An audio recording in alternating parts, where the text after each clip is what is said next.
Start with Mangalacharan.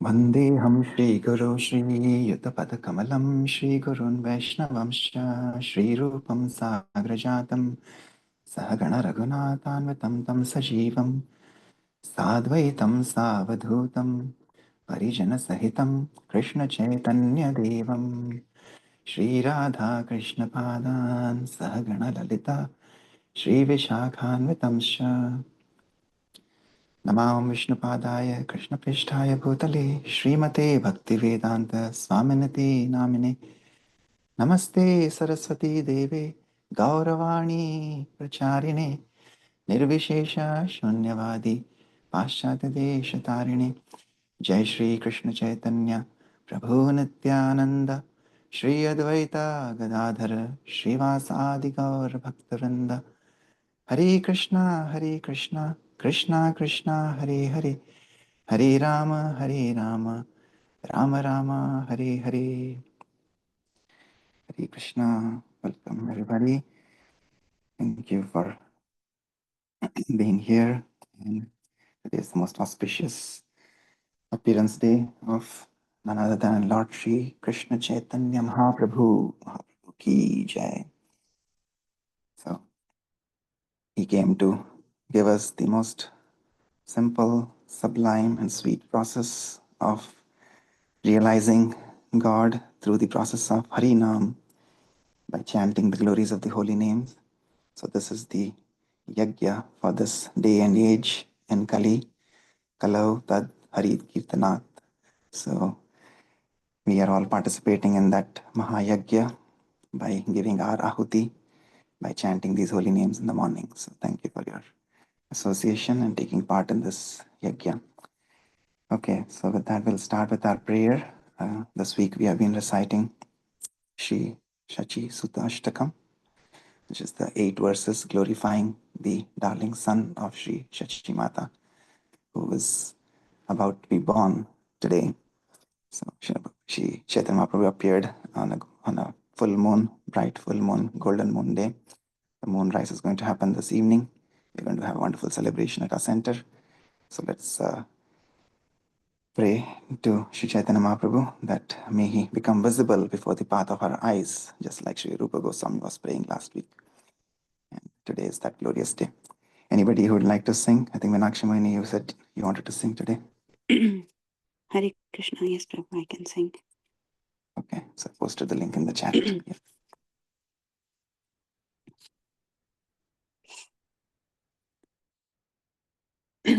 नवगौरवरं नवपुष्पसरं नवभावधरं नवलास्यपरं नवहास्यकरं नवहेमवरं प्रणमामि शचीसुतगौरवरं नवप्रेमयुतं नवनीतसुचं नववेशकृतं नवप्रेमरसं नवधाविलसदशुभप्रेममयं प्रणमामि शचीसुतगौरवरं हरिभक्तिपरं हरिनामधरं करजाप्यकरं हरिनामपरं नयने सततं प्रणयाश्रुधरं प्रणमामि शचीसुतगौरवरं सततं जनता भवतापहरं परमार्थपरायणलोकगतिं नवलेहकरं जगतापहरं प्रणमामि शचीसुतगौरवरं निजभक्तिकरं प्रियचारुतरं नटनार्दननागरराजकुलं कुलकामिनि मानसलास्यकरं प्रणमामि शचीसुतगौरवरं करतालवलं कलकण्ठरवं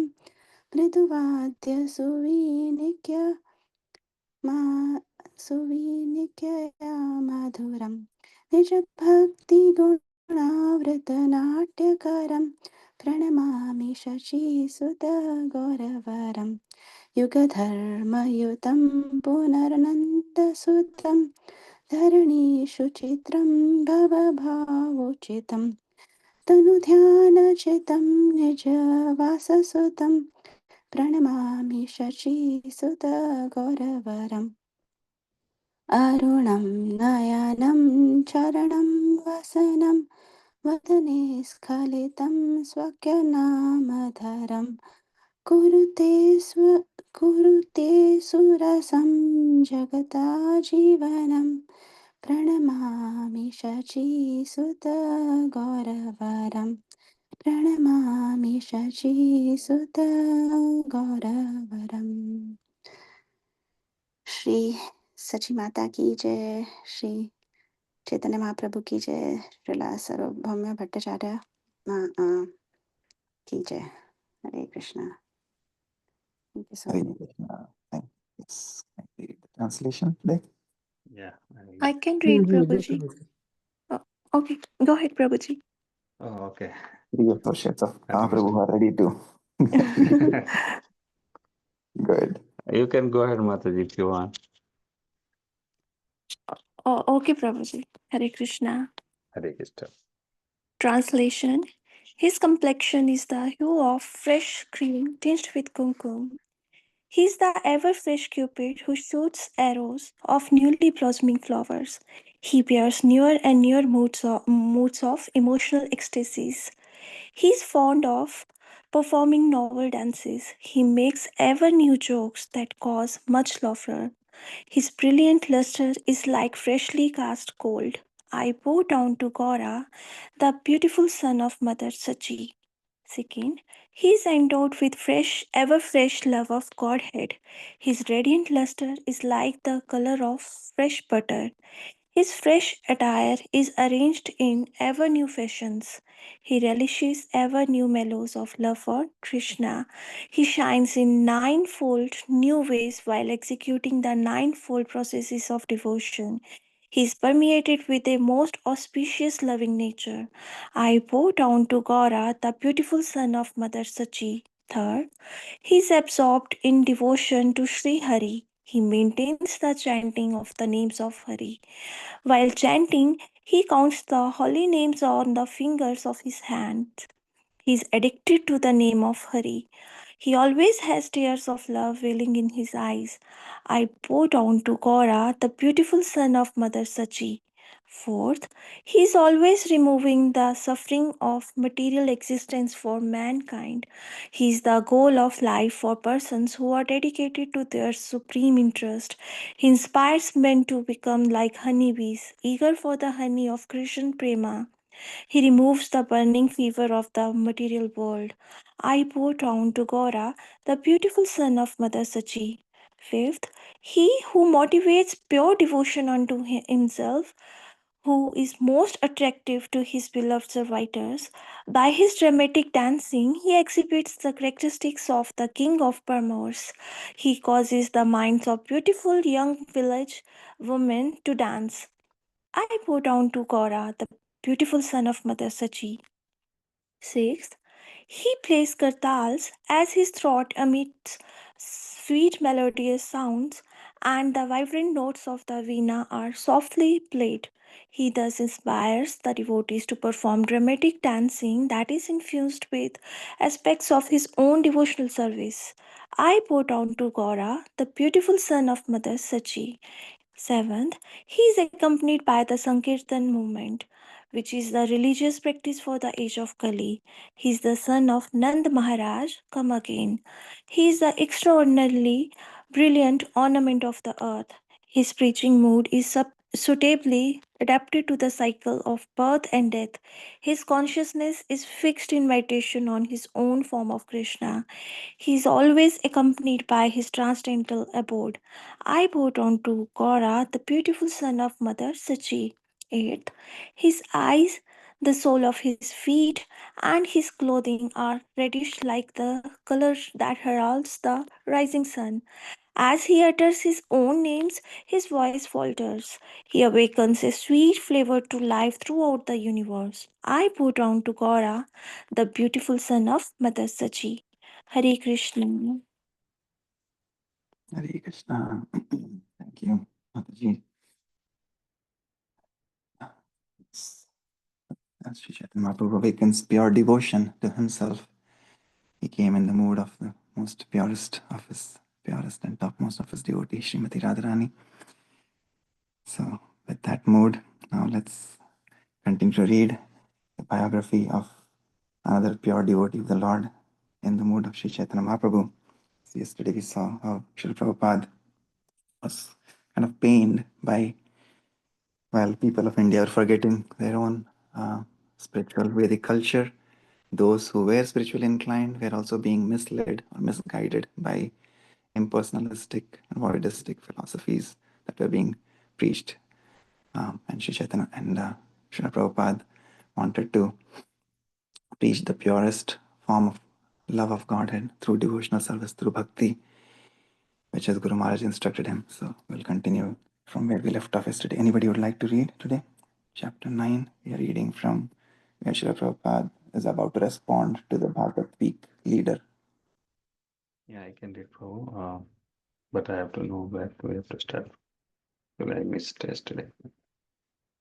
The chapter to mark, sorry, the paragraph to mark. So we have to start from this. I beg to inform you that I am in the receipt of your invitation letter. Paragraph, can you tell me the numbers from the top? Like, It's kind of middle of the chapter. Middle of the chapter now. Middle, okay. You can search for this keyword, Bhagavad Week leader. Bhagavad Week leader, I think Sri Ratanshi, and then from there we will start.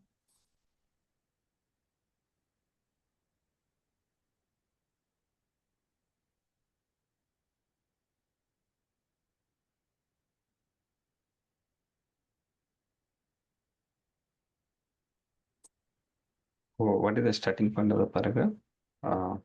I beg to inform you. Beg to inform you, okay. In italics, yeah, italicized text.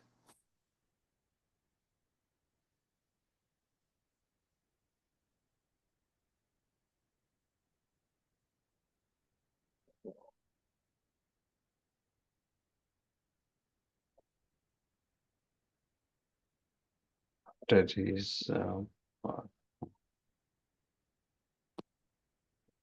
yeah, as they return to toilet, right? Oh, you pinged something. Okay, let me check. Yeah. Okay, I will start, Prabhu, since Yeah. and then we can carry on once we figure out.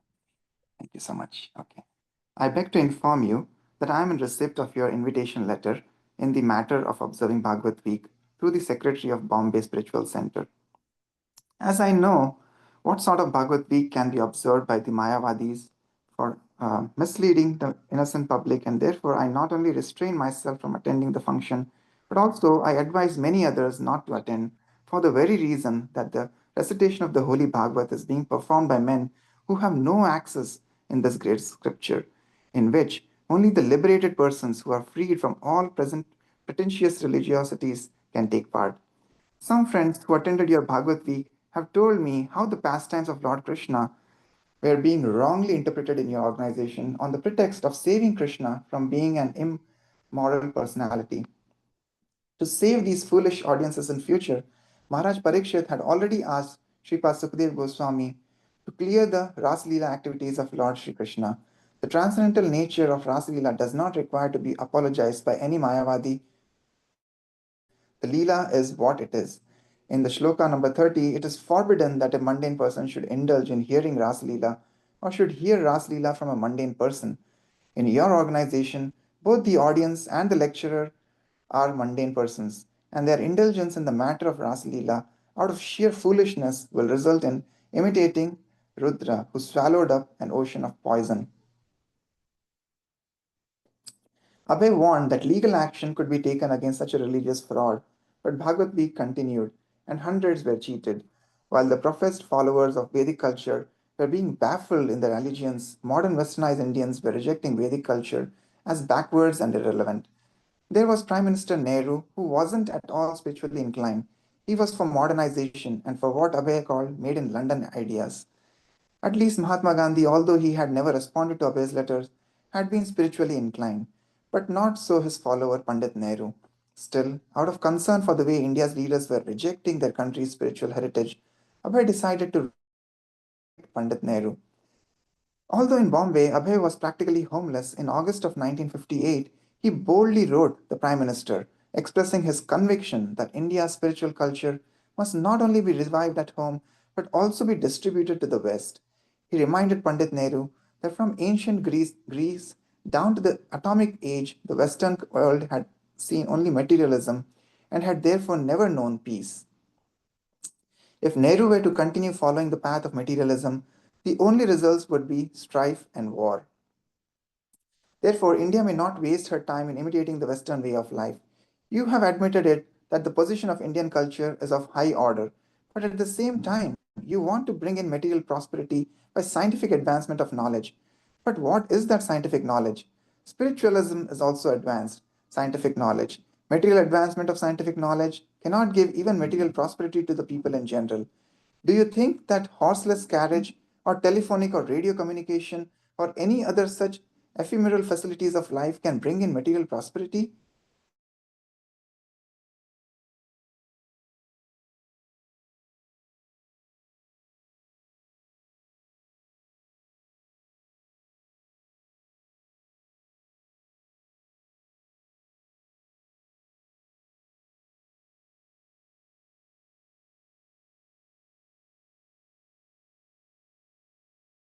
That is the secret of peace. Even without having been to the West, Abe expressed his conviction that Americans and even the Russians were hankering for spiritual realization. They could not have become satisfied merely with material advancement. Pandit Nehru, therefore, should help his friends in the West by offering them spiritual knowledge from India. Poverty means poverty of knowledge. Prime Minister Chanakya used to live in a thatched cottage that he was the dictator of India. But he was the dictator of India during the time of Chandragupta. Mahatma Gandhi voluntarily accepted the way of living of the so-called poor man and was the dictator of Indian destiny. But was he poverty-stricken? He was proud of his spiritual knowledge. Therefore, spiritual knowledge makes a man really rich man and not the radio set or the motor car, etc. But in the 1930s, the Nehru family had bought their medicines from Abhay's Prayag pharmacy, and Abhay now appealed to Pandit Nehru as an old friend from Allahabad. Just as Abhay had requested Mahatma Gandhi, he requested Nehru to leave his political responsibilities and, as a popular gentleman of the world, engage the rest of your life in this organized spiritual movement to make a real adjustment of the Western material science combined with Indian way of spiritual realization. As with his letter to Gandhi, his letter to Nehru went unanswered. Among Abhay's former Bombay contacts was Mr. Harbans Lal, a landlord who had once assured Abhay that he would provide him lodging whenever he needed. In the summer of 1958, Abhay went to call on Mr. Harbans Lal only to find that he had gone to the west. When Abhay learned that Mr. Harbans Lal was traveling not only on business but on a cultural mission, his imagination seized on the idea of an Indian on a cultural mission in the West. He wrote to Mr. Harbans Lal asking for a place to stay but also presenting his own cultural mission. Abhay knew that many Westerners respected Indian culture. He had heard from his German godbrother that although Indians who went to the West, especially to Germany, were well received, they were sometimes tested on their knowledge of Indian culture. So Abhay advised Mr. Harbans Lal to teach the real conclusion of Indian culture as he traveled. I think that people need this Indian message in this hour of necessity when the atomic bomb is hovering over the head of the human society. Please therefore begin the activities for benefit of all people in the foreign countries since you have gone there. Clearly, Abhay would have liked to have gone himself. Abhay also reminded Mr. Harbans Lal of his promise to provide him with an apartment. I am passing my days in Bombay in great inconvenience for want of a suitable residential place. But the letter never caught up with the touring Mr. Harbans Lal. Wanting to go to the west as soon as possible, Abhay visited one of his godbrothers in Bombay, Kripa Sindhu, and asked him to help. Kripa Sindhu. He came to my house and asked me to help him in going to America. He gave me some back to Godheads, which he said I could show to people to ask for help on his behalf. I tried to do something in this regard. I introduced Abhay Babu to one man, a big industrialist, Hemraj Khandelwala. I went also. The three of us sat down, and I told the man how Abhay wanted to go to the West, and how he was a good devotee, and was writing and doing so many things. But somehow or other, the man did not help. Kripasindhu told Abhay of how the Gaudiya Mutt in Bombay had sometimes been assisted by a pious business magnate, Mrs. Sumati Morarji, head of Scindia Steamship Lines.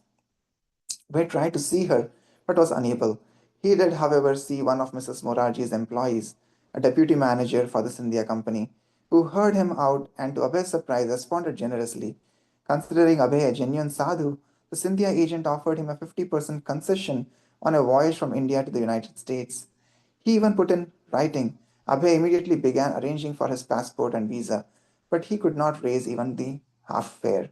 Back in 1956 in Delhi, he had been struggling and homeless, and now, as he considered his last 2 years of traveling out of Vrindavan, he felt that his position hadn't really improved.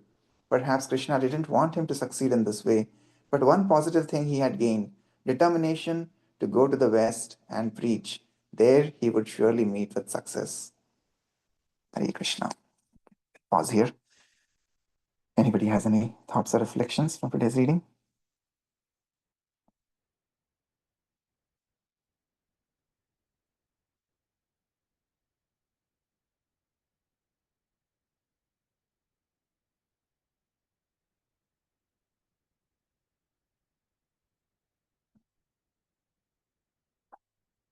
So at least one thing that we see here, in how Srila Prabhupada was very, very determined in terms of preaching the pure message of Godhead, like his Guru Maharaj also.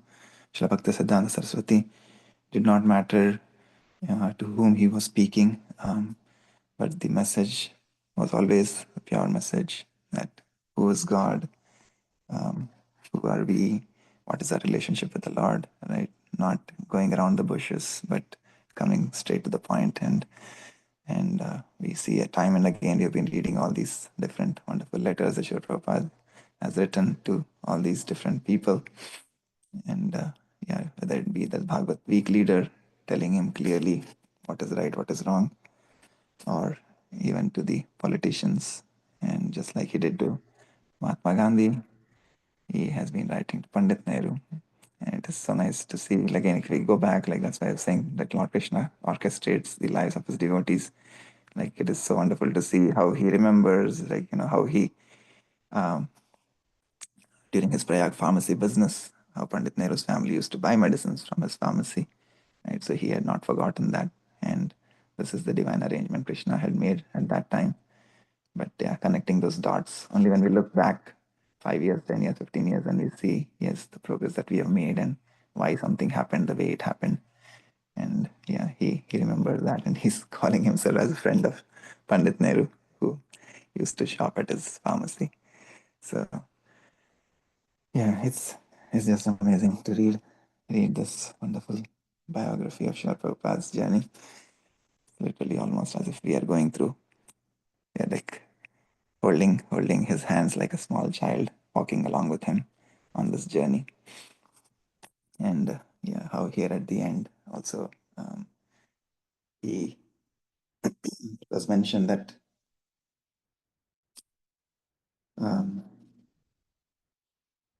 how he realized that Shri Krishna and Chaitanya Mahaprabhu had a different plan for him, because he didn't consider these difficulties and the troubles that were coming in his life as troubles. He was really treating this as the mercy, as the hand of God in kind of intervention in his life journey. That whatever struggles he was going through was a mercy, and maybe Krishna wanted uh, to him to pursue a different course of action. Right? There was a different plan or higher plan, so he never lost that hope. But he just wanted to take this as the mercy of the Lord in terms of guiding his path. Okay. Any other thoughts or reflections?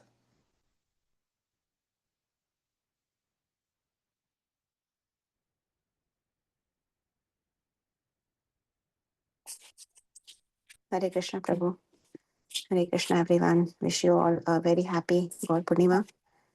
I also see a beautiful comparison what Prabhupada is making here between the material wealth and the spiritual wealth, and how the spiritual wealth is so higher in no comparison to the mundane wealth which we are always busy with. All our means we try to earn it, do such a hard work, but when we come into Krishna consciousness, we realize that this is nothing, and how spiritual wealth is the goal of our life, which is also again emphasized here in this today's reading. So just wanted to uh, highlight that from today's reading. Hare Krishna. Yes, Hare Krishna. Thank you for sharing that. Yes, and that's why this is a preaching movement. So, like Chaitanya Mahaprabhu said, that Bharat Bhumi te hoila janma, Manushya janma yar.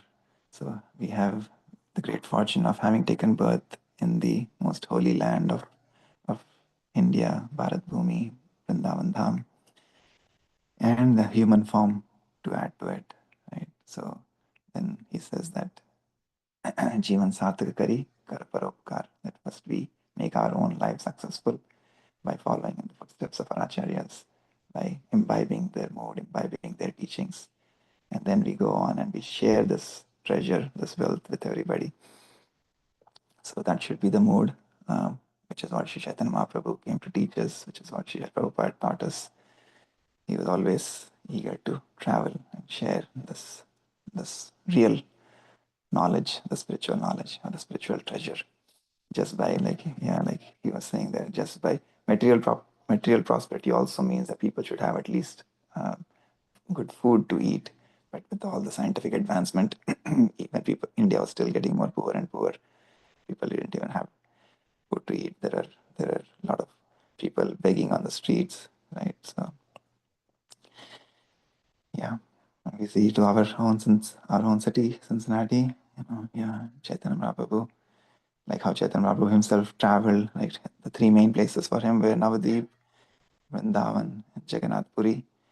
Right? So similarly, we have now three centers in three different parts of the city, one left, one right, and one center. Right? We have in Springdale, in Mason, Sims Township, and now in Liberty. So these are like for us our Navadvip, our Vrindavan, and our Jagannath Puri. So we should continue to preach and continue to share this nectar with all the different peoples, different part of the city.